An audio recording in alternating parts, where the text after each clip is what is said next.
What's up, everybody? Welcome to another edition of Model Breakdown. This is the series in which I look at one particular kit in question, be it a single model kit, full-on squad-based kit, vehicle, doesn't matter. And what I do is I break down what the kit is, any history worth noting. I give my ramble on likes and dislikes, overall thoughts, views, and opinions on said kit. From there, I talk about a plan of attack for building and painting said kit. I haven't done everything, but I've done enough where I can give a basic plan of attack. And sometimes having somebody else's viewpoint uh, as a reference with your own is all you need, no matter how well versed you are in building and painting. Just getting somebody else's point of view on something can be refreshing and helpful. So that's why I include that basic stuff. And after that, I go over my thoughts on whether or not I think the kit needs to be redone. And regardless of whether or not I think so, if UW decided, hey, we were doing it tomorrow, what do you want to see? I'll talk about what I would like to see and why there as well. So this is a special version of model breakdown for me anyway, because the first model breakdown video I did was on the Necron Monolith. So I'm finally tackling the new Necron Monolith in this model breakdown series. So that's kind of cool. At least I think so. Anyways, yeah, Necron Monolith had an old model. Love the old model. The Necron Monolith kit is one of my favorite just models of 40k, period. And this new one is right there with it. They're different for sure. Design cues are a bit different between the two, but a lot of time has passed between the two. And the Tesseract Vault and Obelisk units exist and came out in between these two. So you can see some design cues from that on this monolith, but the monolith feels uniquely its own thing and still very much the monolith. Now, I have seen a couple of pictures online of them side by side, and I was surprised to see that they're pretty close in size. In fact, if anything, the old monolith kit feels a little bulkier than the in terms of being a little bit bigger potentially than the new one, but they're both right there in size, which is cool. So if you have the old one, you don't have to feel like you need to get the new one because you're not proportionally correct. You are. So that's really good. I figured it would be that way, but I've never actually seen it, so I just didn't know. But I looked it up, and there's not as many pictures as I expected of that. I thought there'd be more, but it definitely seems like they're right there in terms of size of each other, which is always good. So, with that said, I really enjoy this new Monolith kit. I love the old one still. My level of enjoyment of the old kit has not diminished at all. This one's just right there with it. It's suitably impressive. It feels very Necron-y, which is important because it's a Necron unit. And by that notion, it feels suitably advanced in tech for 40k, being Necron at the top of the food chain there. So it feels very durable by default of being a Necron unit. Now, they got rid of the clear green plastic bits, which, I get it. I understand people found them very cheesy. I understand why they're gone. I do miss them a little bit only because it was something different for the Necron faction to have as part of their kits as opposed to everybody else. But I get why it's gone. The ability to just have it be a normal bit that you paint up any color you want means any Necron energy effect, easily doable now. So, with that said, the Eternity Gate got a bit of an update. It has 2-bit choices, just the energy or a Necron warrior emerging from said energy. Both really cool. The energy core on top is not a crystal shape anymore. It's now like an Epcot globe shape. It's a, golf ball-esque type of texture to that orb. Very cool. I like it. Still feels very fitting, very deadly, very dangerous. And yeah, we have just the monolith shape overall still here. It's just updated to be more in line with how the Tesseract Vault and Obelisk bits are, but still feeling very much the monolith we all know and enjoy. I like both. I still want to get the old monolith kit.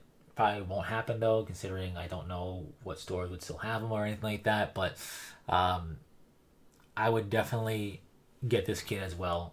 But it all depends on when I eventually decide to make a Necron army in earnest. But really, really cool kit. I am a fan for sure. So with that said, the only thing that struck me as odd from the very beginning, but I'm fine with it, it's just it wasn't expected, was having a massive Canoptech creature replace the back spine. That was kind of out there, like, whoa, what's that for? But I get it. It's part of the lore. in the Monolith now. It's fine.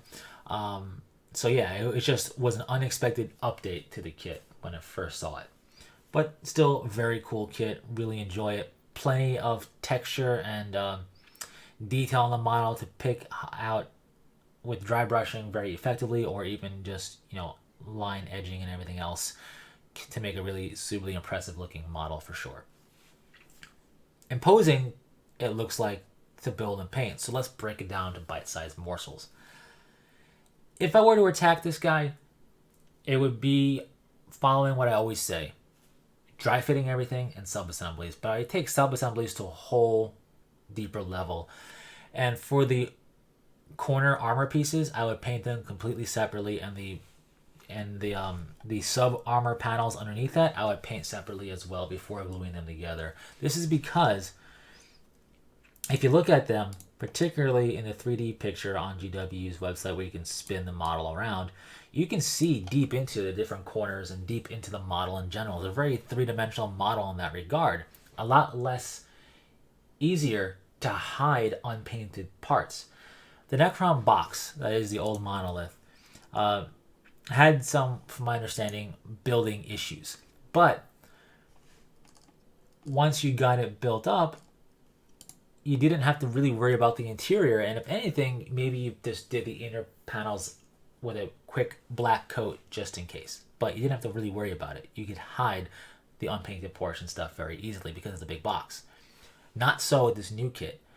And the last thing you want is some raw plastic revealing itself because you tried and thought you hit it, but it turns out you didn't when you turn the model a certain way. So my recommendation is paint the everything. When in doubt, paint the everything, glue it together. In this case, with plastic glue for a really good bond because it is kind of big and you don't want it to feel brittle.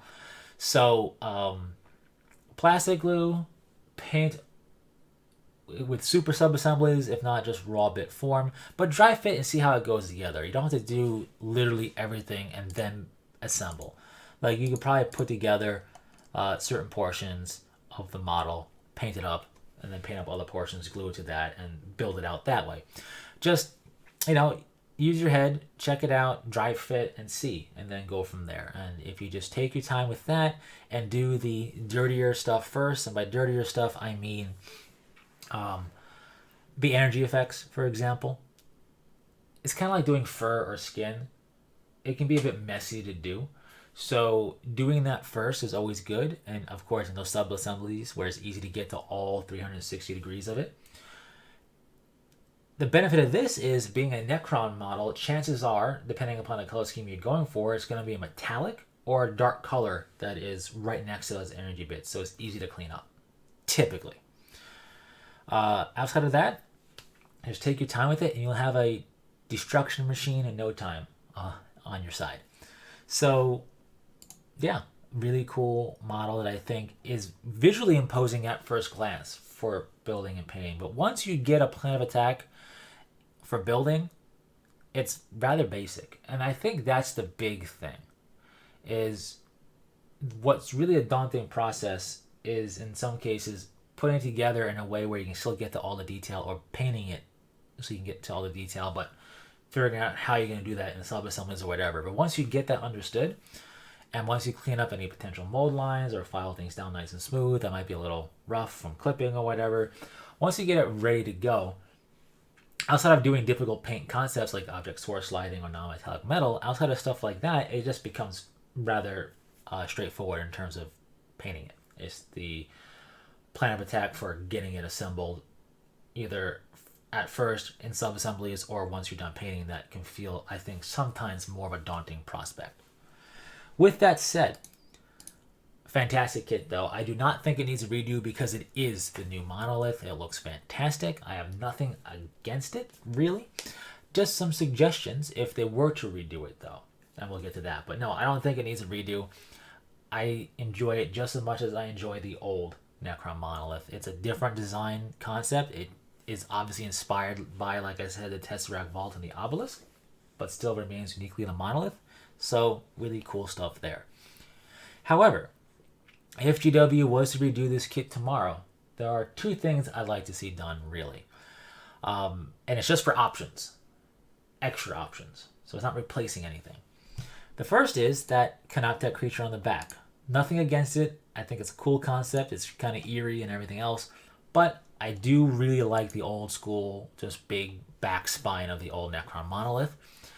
So if they were able to include bits to allow you to replace the rear of the Necron monoliths, the Canoptek creature, with a more traditional spine-like bit, just to be a, homage or nod to the old monolith design, that would be really cool. Obviously not required at all.